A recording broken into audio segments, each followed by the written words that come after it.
Well, after all the hype and anticipation, HBO finally may have found their next big hit with their most different and riskiest show yet.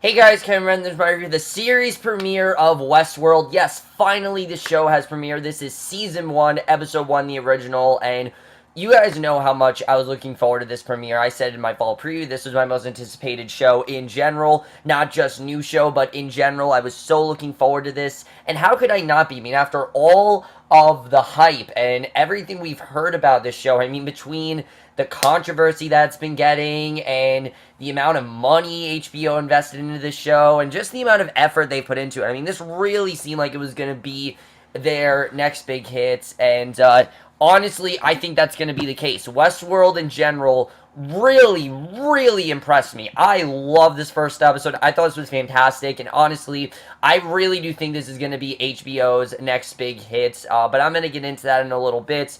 Anyways, let's just get in this first episode because there is a shit ton of stuff to talk about in this first episode. This episode was 69 minutes long, and I have a lot to say about it, so let's just get into it because we already know a lot going on. I'm glad the episode was 69 minutes because it really told us pretty much everything we need to know about most of its characters, and I really did love that. There's obviously some stuff we don't know, but let's just get into it. So we start off, and we hear a man talking to the main character of the show, Dolores Abernathy, and he asks her if she's okay. She says she's not feeling quite like herself, and he tells her to lose the accent, asks if she knows where she is, and she says she's in a dream.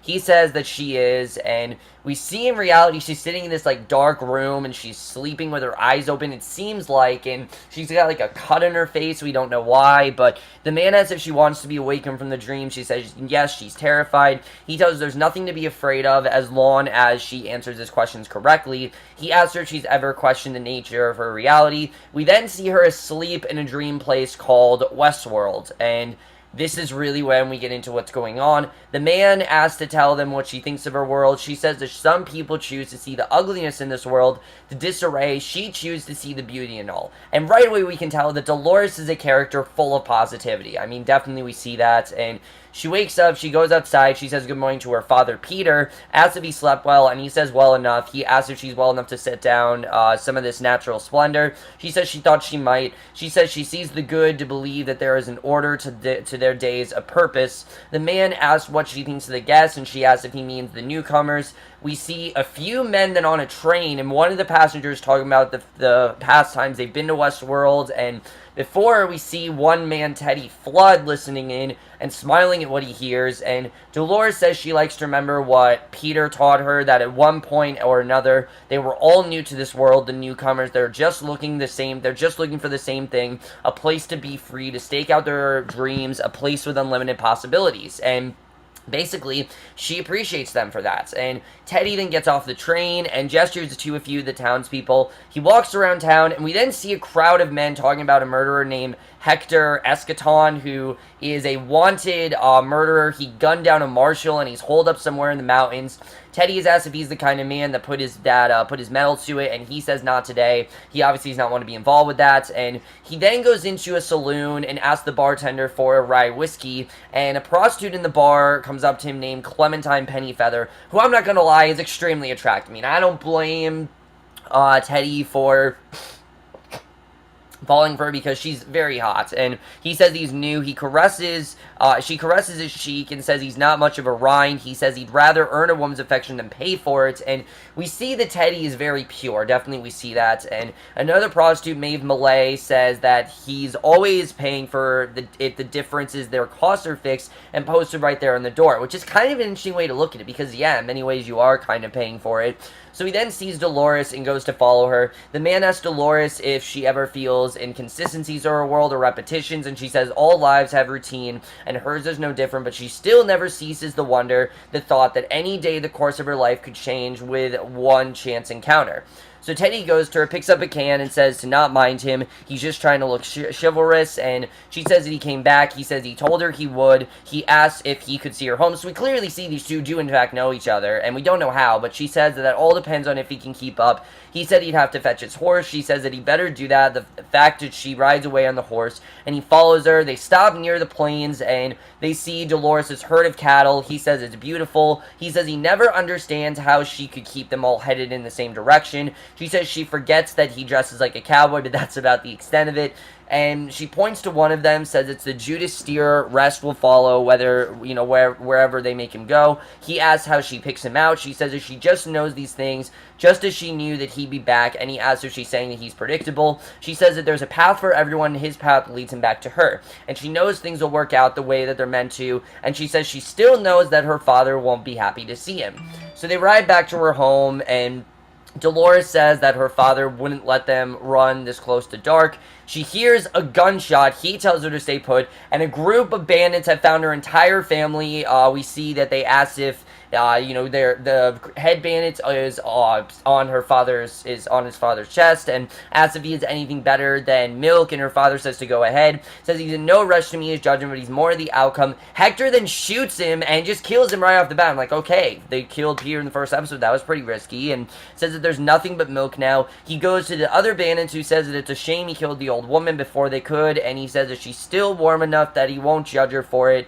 And Teddy then guns them down. The man that asked Dolores one last question says, what if he told her that she was wrong, that there are no chance encounters, that she and everyone she knew were built to gratify the desires of people, and they pay to visit their world. So right away we can tell that there's definitely more going on than we think, and I thought overall this was very interesting.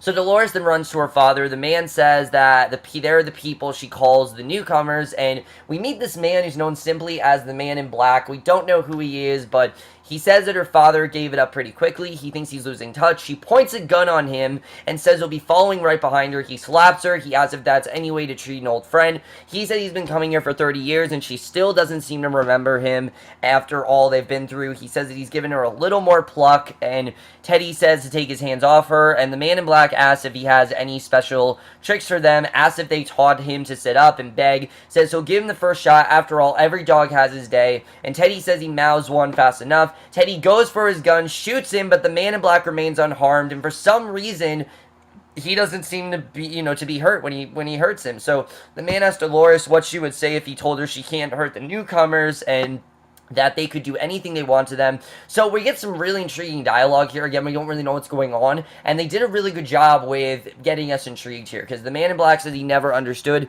why they paired some of them off. It seems cruel. He takes a shot, says then he realized winning doesn't mean anything unless someone else loses, which means he's there to be the loser, and the Man in Black says to let him help him. Teddy then puts his gun near the Man in Black's head, but then stops himself, and the Man in Black says it seems he's not the man he thought he were. He then drags Dolores across the ground. Teddy continues to shoot, and the Man in Black remains unharmed. She begs him not to hurt him. He slaps her. He says he didn't pay all this money because he wants it easy. He wants her to fight. Teddy says not to touch her and shoots him, but to no avail. And the Man in Black then takes out a gun, shoots Teddy right in the chest, and Teddy's down. And I was shocked because Teddy's the main character. But the Man in Black says it feels good to be back, says it's time to celebrate. He drags her through the sand as Teddy falls to the ground. The man asks Dolores if what he tells her would affect how she feels about the newcomers. She said it wouldn't. They love the newcomers, and every single one reminds how lucky she is to be alive and how beautiful the world can be. She's then taken by the Men in Black. He closes the barn and presumably rapes her, which is just really graphic stuff. Right off the bat, we were off to a great start. And then we see the next day, things seem very much the same for some reason. We don't know why, but Teddy's back on the train, and he hears two women talking about life, talking about how life-alike they look and how he looks perfect, and he doesn't seem to have any recollection of the previous day, which is very interesting. So we then pan out of Westworld and see that it's actually a hologram filled in this very large room with tons of executives who are constructing the interior of it. And they did a really good job of revealing this, because you could tell that obviously there was something more going on the second that, things seem the same. But I like that they did, in fact, reveal in this episode. A lot of shows wouldn't reveal as much as they did in this first episode, but this show does. And I thought it was interesting that they did that. It honestly really did benefit them from doing that. So we see a bunch of people in lab coats discover that all the people are actually androids, and the horses as well are fake, and everything pretty much there is fake. So we meet two of the executives working there. One is Bernard Lowe and his assistant Elsie Hughes. They're talking about something, a new android that makes an unusual gesture that's not standard, and Bernard says that he went looking into the update. There's a whole new class of gestures, and she says if they didn't do it, then who did? He says it must have been Dr. Robert Ford, who is in fact the director of, the entire of Westworld. He's the one that came up with it, and says he must have shipped it in there without telling anyone. He says he calls them reveries. The old gestures were just generic movements, and these are tied to specific memories. And there is a lot of exposition to get through in this scene, but again, this is stuff we kind of want to know, because we didn't really know what was going on, and now that we do, we want to hear as much as we can about it. So she asks since memories are purged at the end of every narrative loop, and we basically find out that their memories, something bad happens, it just, their memory is wiped, and she has he says that they are still in there waiting to be overwritten, and Ford has found a way to access them like a subconscious, and she says a hooker with hidden depths and as every man's dream. He says it's the tiny things that seem real and make the guests fall in love with them. He's then called away and leaves while she goes to the android and kisses it, because again, it's an android. I thought that was interesting to see. But it also shows that they really can do anything they want with them. And Bernard then goes to meet with Ashley Stubbs and Teresa Cullen. Two characters, one that I think I'm going to really like, the other that I don't know if I'm going to like as much, but he asks if they have a problem, and Teresa says that they have unscheduled activity, says that one of his creatures is restless in cold storage, they should be cautious, and says suspend a response team full armor, and Stubbs says he'll take care of it himself, and Bernard says he thinks that they enjoy playing dress up as much as the guests do. He says the host can't hurt them by design, and Stubbs asks if he has kids at home. Bernard says he doesn't, and Stubbs says that if he did, he know that they all rebel eventually, and he walks away. That, yeah, that's true. I mean, anyone knows that, when a kid grows up, they eventually rebel, and it's same with, he thinks, the hosts, he thinks that they're going to rebel as well. Teresa says to forgive him for being uptight. Every time a team rolls an update, there's a possibility of a critical failure, and Bernard says they don't update the androids in public storage, and the park isn't at a critical failure, we find out, in 30 years, and she says it means they're overdue, and basically is kind of worried that it's going to happen, because it hasn't happened in such a long time, and he says he'll go along too if it's one of his, they'll need his help, and she says that they're only his until they stop working, then they're hers. And he goes into cold storage, sees water come out, and Stubbs says that the cooling system has been down for weeks, and it's going to smell fantastic, and he recommends he hangs back, and Bernard does as asked, and when they're going to fix the leak, Stubbs says that livestock has got other priorities, and besides, no one really has complained, so they're not going to do much about it. They go to cold storage, and just that little scene, seeing all the leaking, I mean, really to show that, in general, they don't really care about, how the androids feel, how the conditions are, things like that. I thought that was interesting, but they see all the androids. Stubbs takes out a gun, and Bernard tells him to stop unless he plans to decommission the boss, and I thought that was a very good way to set things up there. So then we get introduced to Dr. Robert Ford, who already is probably the most mysterious character in the show. He's just such a blank slate. I mean, you know that something's going on with him, but you don't know what it is. And he's with this older android who says that they don't make the old coffin varnish like they used to. Ford says they don't make anything like they used to. And the android says that he's seen a few showdowns in his day.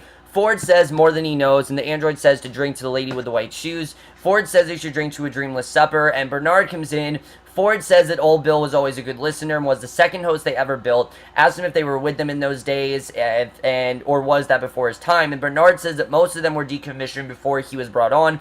Ford says that they repeated themselves and broke down constantly, and a simple handshake would give them away. And Ford asks Bill if he'll put himself away again. Bernard says he saw the new gestures of the reveries. They're beautiful. Says the distance he's traveled from then till now is remarkable. And Ford says that's a way to put it. Bill then puts himself in a bag. He literally zips it shut, essentially killing himself, and that was a very hard scene to watch, but it really does show that they kind of sometimes leave some of these androids to fend for themselves, which is interesting to see, but you can definitely tell that there's stuff going on with Ford, and we then go back to Westworld, though. Dolores again asks Peter if he slept well, but they did a really good job of not making this annoying, because the fact that it's a narrative loop, the same thing every day, it could be like a Groundhog's Day or something like that, but they did do that. There's something different that happens every day. Obviously, it's not going to be the same thing every day, it's just very similar stuff, and they did a good job of making this as interesting as possible. So She asks if he slept well. He says the same thing, asks her the same question, says he hopes to see her before dark since the band who gunned down the marshal is still hiding in the hills. She says she's not a child anymore and she'll just be fine. He tells her about when he was a lawman. She says she knows all about when he was a lawman, and he says he knows how boys think given all matter of drink and mischief, and she asks her whatever happened to the fearsome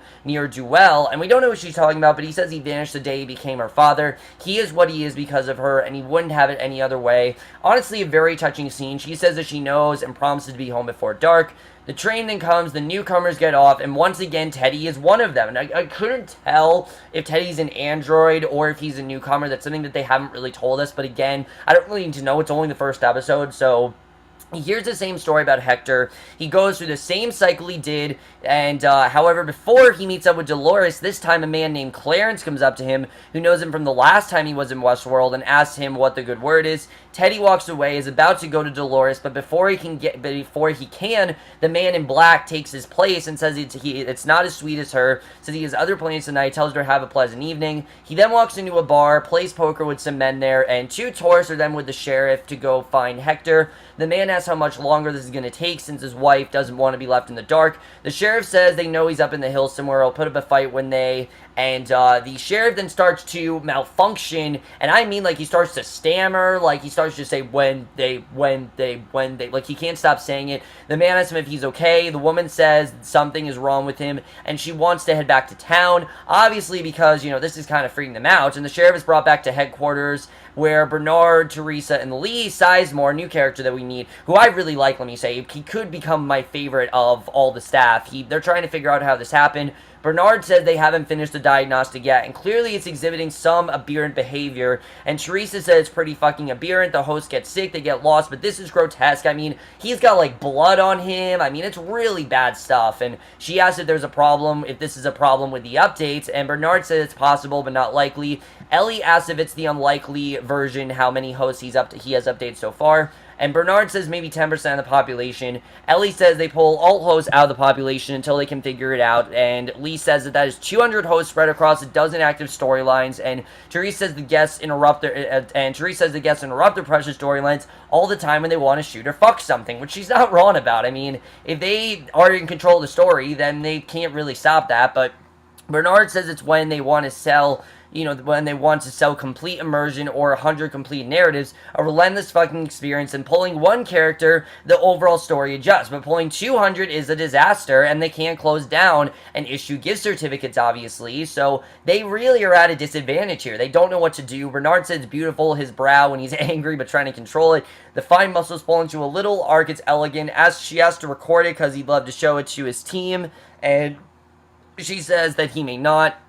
She says they have over 1,400 guests in the park, and she needs to know if they're in danger. And Bernard says that his core code is intact, which means that he can't hurt a guest or even hurt a fly. So she tells him to run a diagnostic and says, in the meantime, if there is so much as an unscripted sneeze, she wants to know about it, because obviously she's very concerned. I mean, now that she knows this is happening, this really isn't a good thing. But we then see back in Westworld, Teddy is at a whorehouse with his friends. They're talking in the park. The tourists are creeped out by him, and says that if he leads them out in the canyons and they get bored, they'll just use him for target practice. And again, Teddy is starting to see that there's something off about him. I think this scene kind of confirms that he is in fact an android. So Dolores is painting horses by a river and sees a black family. The woman says they didn't mean to bother her, and this is the perfect example of dramatic irony. I thought this was really well done here. Basically, the woman says they didn't mean to bother her. She says they're not a bother at all. She feels ashamed being all by herself. Says the horses came there every day. Asks the son if he wants a closer look. She shows him the horses, and she tells him to not be scared. Tells him to put his hand out real flat. She says they're beautiful. He says that she's one of them, and she's not real. And this is the first sense where she starts to wonder, what is he really talking about? At first, she says that she has to go now. The sun's almost down. Tells him to watch out for the bandits, and doesn't really think much of what he said because she's programmed that way. But I thought that was interesting to see, especially because now we are starting to see that the guests know that they're not real, and especially with Dolores not knowing she's real, the question is she really going to respond to it? I thought that was a very interesting scene, and again, us knowing she's not real really added to the emotional tension of that scene. So Peter then finds a photo in the dirt, and Dolores goes back home as she was asked, and asks if Peter, if he was waiting up for her. She says she told him she'd be home before dark. He says he found it in the field today, and it's a picture of a modern woman. Now, we don't know who this is, but I am assuming this is when they constructed Westworld, and this picture has been buried there, but basically, Dolores says doesn't look like anything to her. You know, she doesn't really think much of it. And she says she's going to go in and help her mother start supper. Teresa's then outside smoking. And Lee goes to her, says he had the same thought and he need a little sunshine before turning in. Asks when she gets to rotate home again. She says it's if he's this bad at writing small talk, how the fuck did he get his job? And she tells him to get to the point. And he says he wanted to apologize if he came across as aggressive. He says he wanted to talk to her about the update. And she says that this problem has been resolved. He says that there shouldn't have never been an update in the first place, and says that Ford and Bernard keep making the things more lifelike. But does anyone truly want that? And asks if she really wants to think that her husband is really fucking a beautiful girl, or that you just shot someone. Part of the fun of it is that they're not real, and this place works because the guests know the hosts aren't real. She asks what he's suggesting. He says that they should stop the updates altogether, maybe even roll them back a bit, you know, because he really feels they're not doing them any good. And he tells her that to think of the benefits, especially in terms of design, time, maintenance costs, and not to mention that the Dr. Ford factor, and says he's got to chase his deep end right under the deep end. He says no one respects him more than him, but at some point she corrects him for incorrect usage of pronouns, and she says that he was saying that should their fearless leader have a breakdown, he wants to leverage it for his career. He feels that it'd be a benefit to them because they'll be at a loss without Dr. Ford, but at the same time, they feel like it's a good thing because he kind of feels like Dr. Ford is going crazy. The fact that he has all these updates, the fact that he's so concerned about, remaking all these androids and making them more lifelike, he feels that the best thing to do is if he has a nervous breakdown, it might honestly help them. So he just wanted her to know that she has a support, that he knows that the corporation's real interest in the place goes way beyond gratifying some rich asshole who wants to play cowboy. She says he's right, this place is one thing to the guests, another thing to the shareholders, and something completely different to the management, and asks him what he thinks their real interests are, but unfortunately he doesn't have an answer to that. And this gets her kind of upset because she says that, you know, he's not really giving her the answer she wants, tells him to get some sleep, and he'll have more rich assholes to gratify tomorrow. But I do like Lee's, overall thought that maybe this isn't the right thing to do. I mean, clearly these androids are acting a lot more lifelike, and it's kind of scaring the guests away, we definitely see. So Maeve then takes the early night, says she's feeling a bit out of sorts. Clementine can cover for her, and we see I guess he was a pimp, Kizzy. He's told by the bartender to search through all of his money. He says the half is going to cut his throat. The man in black then goes to him, slits his throat, and drags him away. Such a hard scene to watch, but he drags him away. We don't really know what he's doing, but again, the Man in Black's just kind of a mysterious character, and I like that he's just called the Man in Black because we don't know what his real motive is, but Bernard then looks at a picture of what looks like his little girl, which is interesting because he said to Stubbs that he didn't have children back at home. This kind of hints that he does, and I thought that was a very subtle detail that maybe you might have missed if you looked away, but I thought that was very interesting to see because clearly Bernard doesn't really want to say much about his past, and especially that he told Stubbs he doesn't have children. I found that very interesting. So it appears they fixed the sheriff. Bernard says something he envies his forgetfulness, and I thought that was interesting what we're saying, because again, it seems like Bernard has some sort of past, and Elsie comes in, says that they have a serious problem with one of the hosts. One of the hosts, we find out, a psychotic break, and is shooting up a bunch of the hosts and pouring milk on them. Headquarters stop the scene, and it's kind of funny to see them stop it. Stubbs says that they have 2 guests inside, tells everyone else to sort this out. Elsie says they're supposed to turn each other, but only if a guest takes them on the High Sierra storyline. Walter always buys it. That's the host that went crazy. Bernard says he guesses that Walter got tired of it, and Teresa says this means the sheriff wasn't an isolated incident, that this is happening to more. So Bernard says it's good news, really, and confirms the problem was part of the update, and they can roll them back and clean them up and put them back in service. She asks if he thinks he's going to sign off on this homicidal thing going back into service. He says it's homicidal by design. Walter kills other hosts all the time. The method there is a little unconventional, but at least he didn't have a guest, and at least he didn't hurt a guest. And she says the hosts are supposed to stay within their loops and stick to their scripts with minor improvisation. improvisation. This obviously was not minor improvisation. This really is scaring her because now they seem to be operating on their own terms. And she tells everyone they're going to recall all their updated hosts tomorrow. They are to examine them one by one and decommission the faulty ones. Bernard asks about the narrative since a recall of that size would be disruptive, and she's told that they're overstimulated friends to extend the saloon heist a week and make it twice as bloody. Should give them cover to recall the remaining hosts, and the guests will love it, obviously, because guests love watching chaos go down. And he says he's not sure if Ford will approve. She says she's not either, which is why he will be the one to tell him about it. And she says that this is his fuck up, it only seems fair. Ford says that they're creatures have misbehaved, and basically that's what he does. He goes to Ford, who says that their creatures have been misbehaving, yet he hasn't isolated the bug. It's so unlike him, unless of course he has, and are simply embarrassed by the results. And Bernard says that it's the code, he added the reveries, it has mistakes, and Ford says if he's embarrassed to use the word, he ought to not be a product of trillion of them. Evolution forwards the entirety of this planet, using only one or two mistakes, and Bernard says he flattered himself that they were taking a more dismissal approach, but self-delusion is a gift of natural selection as well, and Ford says it is, but they managed to slip evolution's lease, and they can cure any disease. He feels that this is going to work perfectly. He feels like this is just going to strengthen them and keep even the weakest of them alive. And one day, perhaps, they'll even resurrect the dead and call forth Lazarus from his grave. Which I thought was a very interesting scene to see. And just seeing that Ford thinks this is a good thing, really to show how delusional he really is and how he really doesn't realize the damage that it is causing. And I really did like seeing that. So he says it means that they're done, that this is as good as they're going to get. It also means that he must indulge him the occasional mistake, and basically that's going to happen. So back in Westworld, the Man in Black has only left 4 liters of blood in Kizzy. Says if he loses more than that he'll die. But for now, he's his. He's going to get some answers out of him. Kizzy tries to run away, but fails, and asks what he wants, and says that this is a complicated one. Kizzy says he doesn't play, he only deals. The Man in Black says he is livestock and scenery, he plays, and the others just come here to get their rocks off and shoot a couple of Indians. But there's a deeper level to this game. He's going to show him to get there and how to get there, and the Man in Black says there's a lot of wisdom in ancient culture, and perhaps it's time to dig deep into his. He then pulls out a large knife and scalps him, obviously off camera, but still, that was very hard to watch knowing what he's going to do.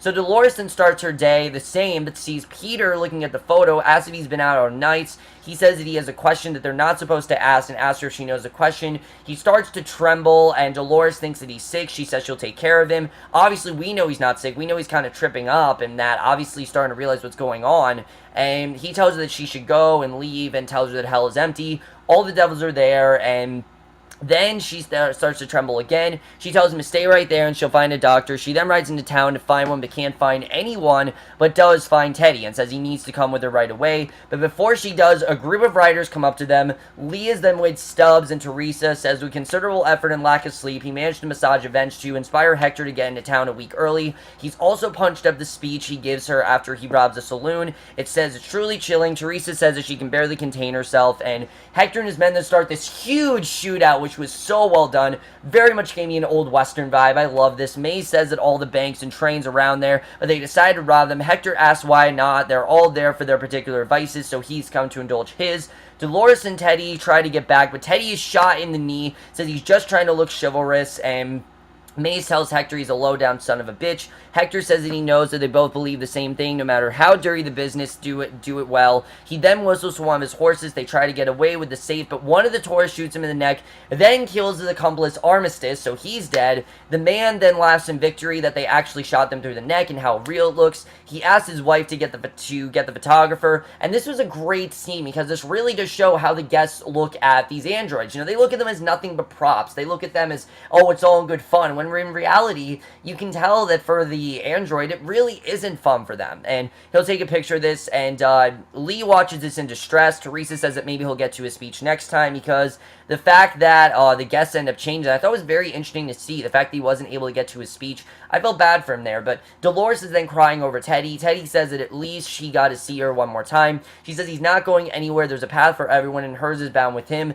She kisses him. He dies in her arms, and she says that they've only just begun. Elsie goes to her. Dolores asks for her assistance, and Elsie tells her this will all soon feel like a distant dream, then shuts her down, and Elsie says they've got them all. So Bernard goes to Teresa, who asks if they have any preliminary results. Bernard says that most of them are checking out fine, but they had one who definitely was not, that being Dolores. And Ashley goes to her. We hear and Stubbs goes to her, and we hear the beginning of the episode play out. This is when Dolores is interrogated. This is how it all went down. And I like the way that we did come full circle with that. And she's asked about her father. She says that he was scared and wasn't thinking right. And Stubbs says he showed her a picture. Asked if there was anything odd about it. She says that it didn't look like anything to her. And she's not wrong. I mean, really, we saw it looked like nothing. She didn't think much of it. And Teresa and Bernard then go to Ford, tells him that if Peter breached, he needs to be put down. And Ford asks if it wouldn't be best for them to discover why first. Bernard tells him that they've run a full diagnostic, but the results are confusing. Ford asked Peter what happened to his program, and Peter is completely lost at this point. I mean, he's quivering, he's stammering, and he says, when they are born, they cry, they come to this great stage of fools, and Ford says that that is enough, asks if he has access to his previous configuration, and Peter says he does. Ford tells him to access that, and Peter does his ask. Ford asks what his drives are. Peter says he tends to his herd, looks after his wife and daughter, who he must protect at all times, and whoever played Peter in this scene absolutely killed it. I love the way this was done. He is who he is because of her, and then starts stammering again, says he has to warn Dolores, the thing they do, he has to protect her, and basically wanted to warn her because he starts to realize really what's happening to them, and he has to help her. She's got to get out. Ford says that is enough. Bernard says this goes way beyond a glitch. Ford tells him to access his current glitch, then asks for his itinerary, and Peter says that it is to meet his maker. Ford says that he's in luck, asks what he wants to say to his maker, and Peter says that he is most mechanical and dirty hand. He shall have his revenge on both of them, and the things he will do, what they are, yet he knows, but they will be the terrors of the earth. And he goes to him, says he doesn't know where he is, he's in a prison of his own sins, and basically tells him that he's going to come after him. So it kind of gives us the hint that maybe these androids are going to rebel, but Teresa and Lee then rush in, tells him to turn it off, asks Bernard what that was. He says he doesn't know, he's off script, they didn't program any of it. Ford says that Shakespeare, and says they've used this host in a number of different roles. Bernard says he's been Abernathy for 10 years, he was a sheriff a while before that, and before that the professor from a horror narrative called The Dinner Party, and was a leader of a group of cultists out in the desert who turned cannibal. And Ford says that he liked to quote Shakespeare, and Bernard says that there are fragments of prior builds, and they feel that all of his prior builds are coming together, and that's what's happening, and that's why he's malfunctioning, and the reveries must be allowing him to somehow access them. And Ford says to not be alarmed, there's just old work coming back to haunt him. He walks away, and again, doesn't really think much of it. He thinks that that's all this is. Stubbs continues interrogating Dolores, and I thought, again, that was very interesting to see. So Stubbs then continues interrogating Dolores, says that her father whispered something to her, asked what it was, and she said that she shouldn't tell anyone. He said he wouldn't tell anyone. She says that he said these violent delights have violent ends. He asks if that means anything to her. She says that she doesn't think so. He asks if she ever lied to them. She says she hasn't. He asks if she's ever heard a living thing. She says that she never would. And Peter is then redesigned. Elsie says the wipe is complete, asks if any of that had an impact on her core code. And Stubbs says it wouldn't happen to Dolores, who's been repaired so many times she's practically brand new, but says to not let that fool her, and we find out that she's actually the original android. She's the oldest one there. Then asks what she thinks of her world, and she then says that she's the same monologue she said in the beginning, and I thought it was interesting to see. The next morning she goes to her father, who is in fact a new android. He asks if she's headed out to do some more painting of hers. Peter is taken into cold storage, very hard to watch. Bernard whispers something into his ear, and he's put with all the other androids, and the Men in Black then finds a tattoo on Kizzy's scalped head. We don't know what that's all about, but we then see Dolores, the final scene, she's outside, she hears a fly buzzing, and she kills it, implying that something in her program has changed. If you remember, they said they couldn't kill flies, and that is the way the episode ends. Great stuff overall, but let's just get into this episode, because I definitely have a lot to say between, the episode and really how I feel with the show overall.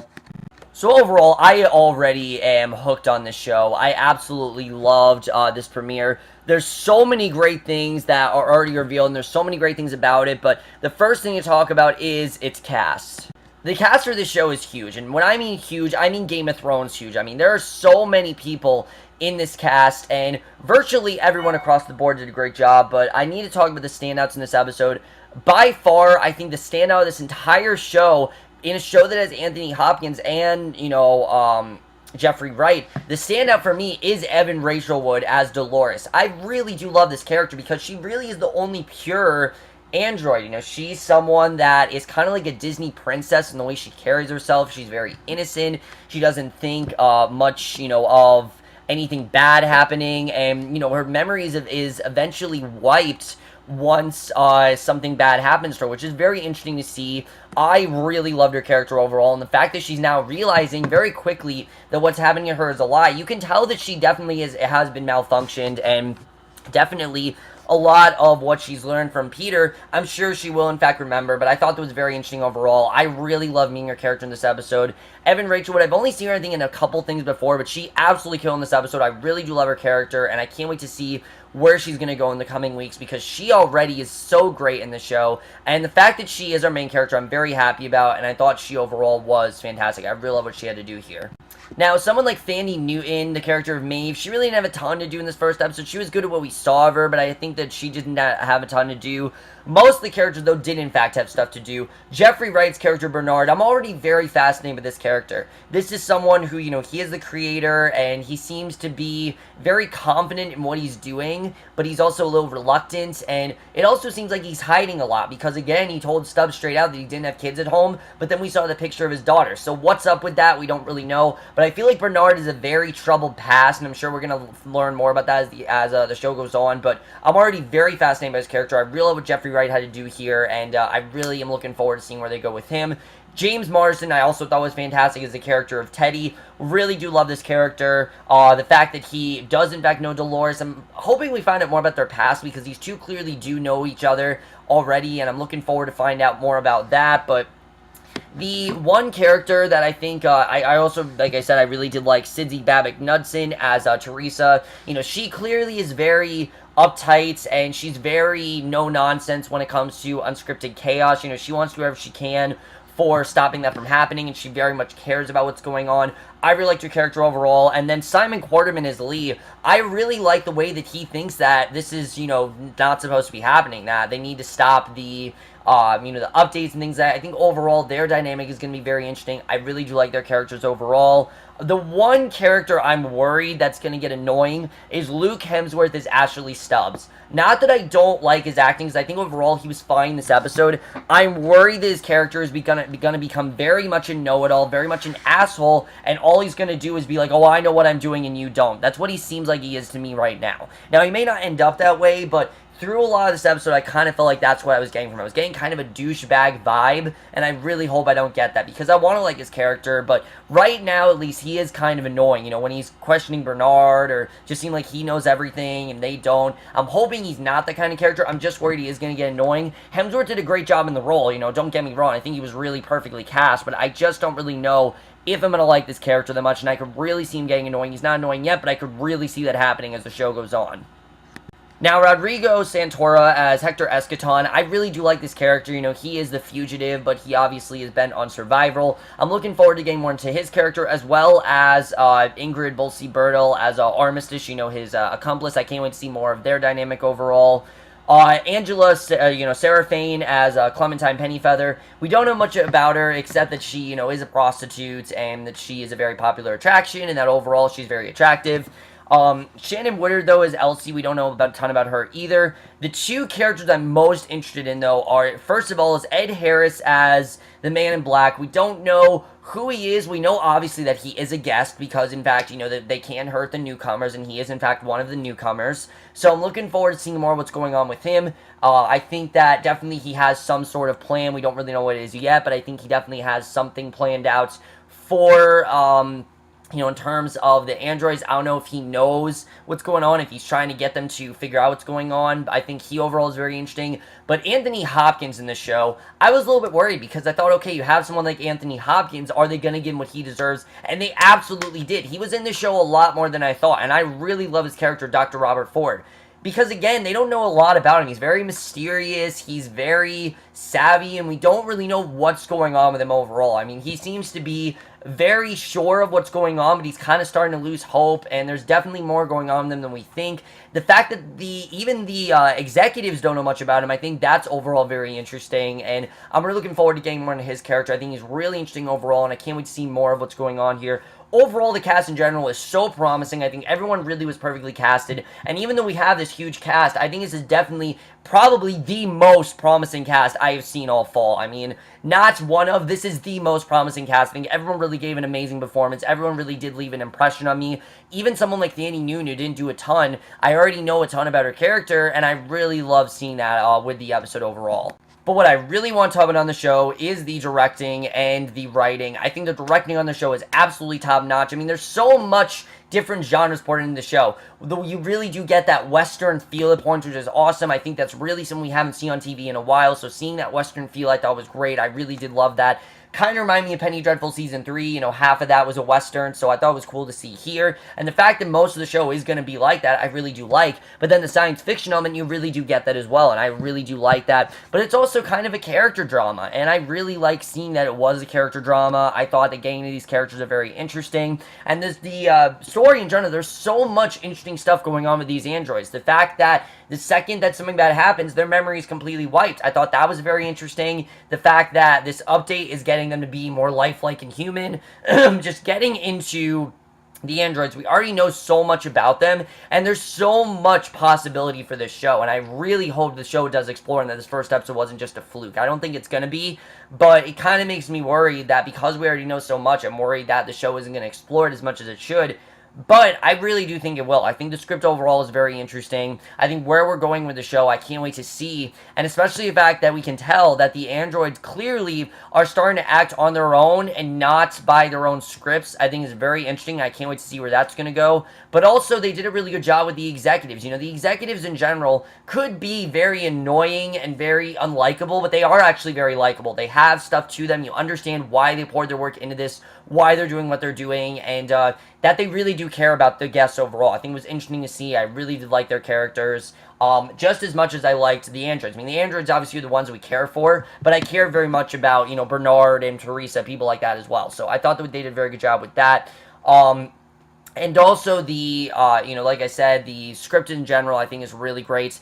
The cinematography on the show is the best I have seen in HBO since Game of Thrones. I mean, it is stunning. It is absolutely stunning.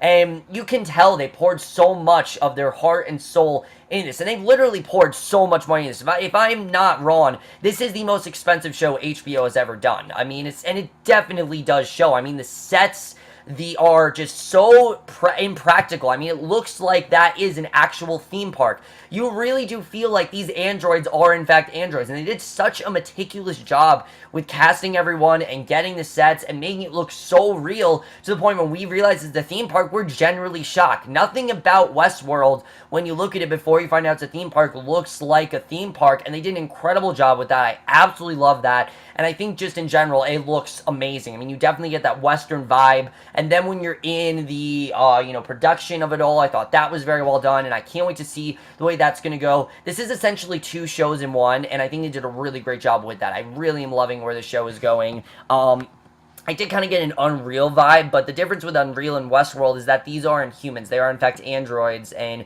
already that's something that definitely sticks out. And it's science fiction as well. It's way different than Unreal. You know, this isn't a TV show. This is a theme park, and I definitely really did like the way that was done.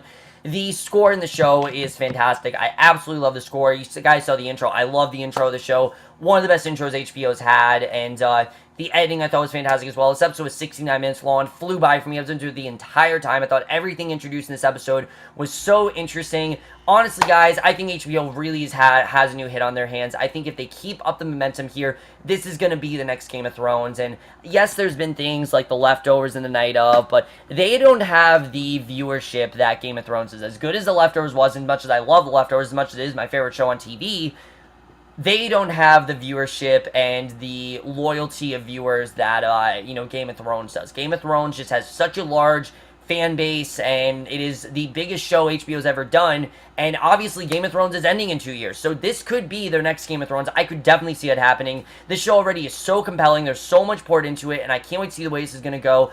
guys, this definitely did not disappoint. I am very happy to disappoint. I was worried that it was going to be disappointing because of how much I was looking forward to it, but it did not disappoint me whatsoever. I think it's going to be the best new show of the fall, without a doubt. I absolutely love this show. I could really see this becoming my new favorite show. But overall, guys, most guys saw this first episode. Loved your thoughts on it. I absolutely love this first episode. But that's my review. Hope you enjoyed it. We'll see you guys in my next video, which will be for Luke Cage, and we'll see you guys for that. Okay, bye.